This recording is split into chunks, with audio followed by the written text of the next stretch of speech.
Hi. So, have you ever had like a rival team? When my kids grew up, they were called the Tarpons. They were blue and gold, blue and gold, blue and gold. Yeah. But the rival team, they were red and black. They didn't really get along, and sometimes they would even fight. There were times when they would say, "Be careful when you leave. Somebody might jump you if they're from the other team." Are you kidding me? Because I have on a blue shirt? But that's how it was. Well, today's story is about something like that. The other team had somebody, they needed help. Was that person that wasn't on their team going to help? Let's find out.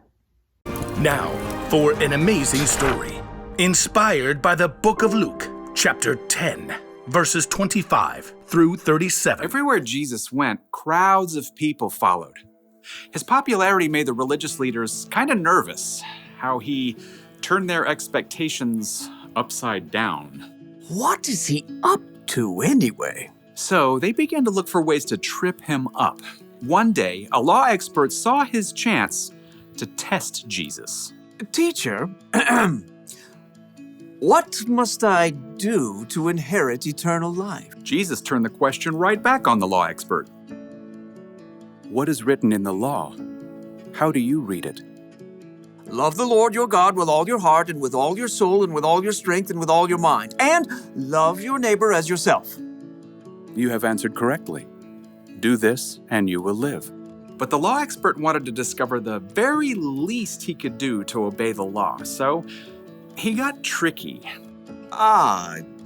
Yes, but really, who is my neighbor? Jesus looked directly at the law expert and he saw what was in his heart. So Jesus began a story.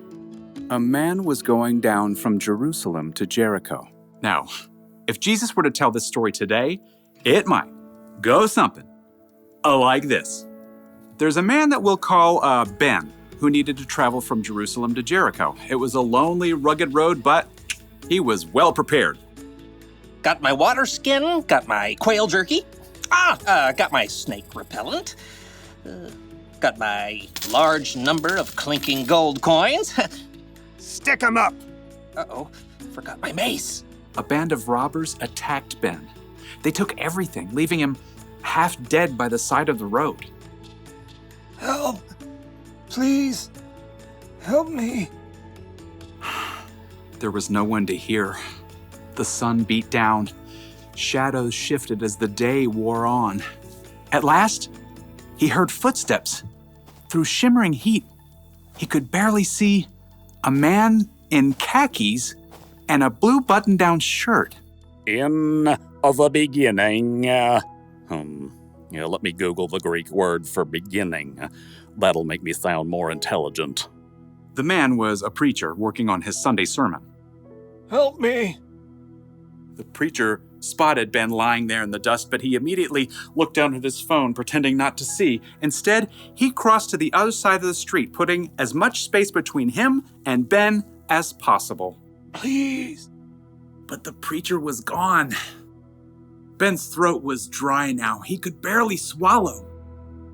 Finally, he saw someone else. I've got peace like a river, I've got peace like a river, I've got peace like a river in my soul.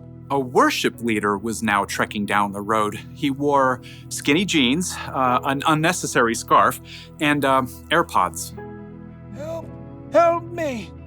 Well, the worship leader definitely saw Ben, but he cranked up the volume on his AirPods and shimmied to the other side of the road as he passed.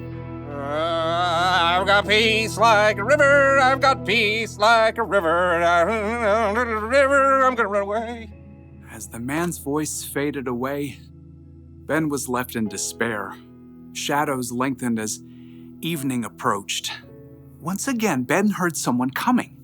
Turning his head, he could just barely make out a donkey. Perhaps he could tell from the way the person was dressed that this person wasn't a Jew. He was a Samaritan. Oh no.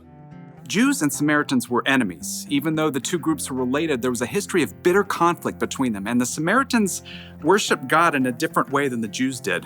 Long story short, a Samaritan would have been the last person Ben would have wished to find him. What's that by the road? Instead of ignoring Ben, though, the Samaritan man slowed down and got off his donkey. Oh no, who did this? The Samaritan quickly rummaged for supplies in his bag.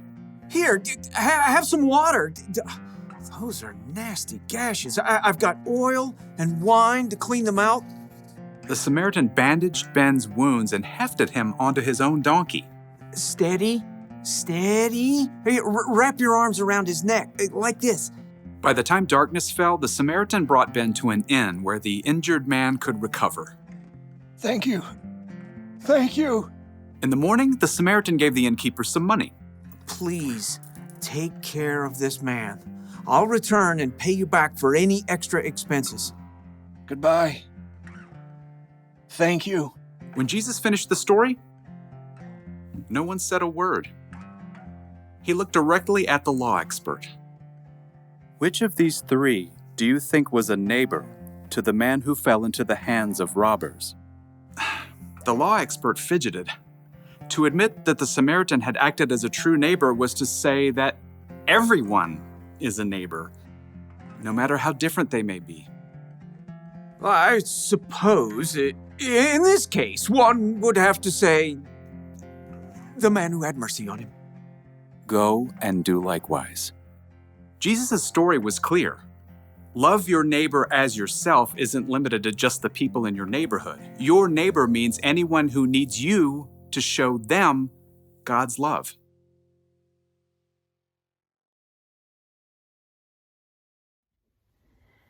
Wow. In Luke 10 it says, love your neighbor as yourself. I guess it doesn't matter what color they're wearing.